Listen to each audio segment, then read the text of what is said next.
এবারের প্রশ্ন স্লিপ থেকে। পুরুষ ও মহিলারা যখন সালাহ আদায় করে, সালাহের নিয়মটা আলাদা কেন?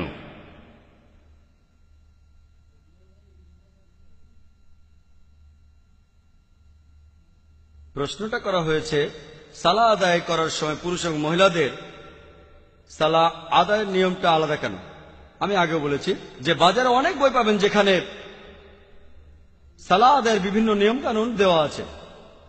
বেশিরভাগ বইয়েই আলাদা একটা অধ্যায় থাকে যে মহিলারা কিভাবে সালাহ আদায় করবে, পুরুষরা কিভাবে সালাহ আদায় করবে, আর সেখানে নিয়মগুলো আলাদা। সত্যি বলতে এমন একটা সহিহ হাদিসও খুঁজে পাবেন না যেটা বলছে যে মহিলারা তাদের সালাহ আদায় করবে পুরুষদের চেয়ে আলাদা নিয়ম। এমন কোন সহিহ হাদিস নেই। আর আপনারা যদি সহিহ বুখারী পড়েন 1 নম্বর খণ্ডে সালার বিভিন্ন বৈশিষ্ট্যের কিতাবে 63 নম্বর অধ্যায়ে উম্মে আদ-দারদা রাদিয়াল্লাহু তাআলা আনহা তিনি তাশাহুদে বসেছিলেন পুরুষদের মতো করে, আর তিনি ছিলেন এমন একজন যিনি ধর্মীয় বিষয়ে যথেষ্ট জ্ঞান রাখতেন।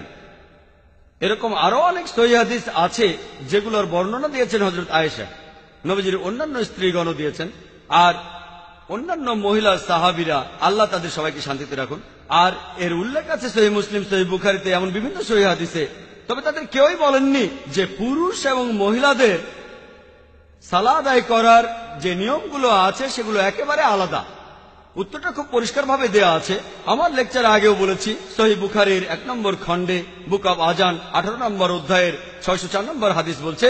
এছাড়াও সহিহ বুখারীর 9 নম্বর খণ্ডের 352 নম্বর হাদিসে আছে যে নবীজি বলেছেন, ইবাদত করো যেভাবে আমাকে ইবাদত করতে দেখেছো। তাহলে পুরুষ এবং মহিলা সালাহ আদায় করবে একই রকম নিয়মে আর একই রকম ভঙ্গিমায়। আশা করি উত্তরটা পেয়েছেন।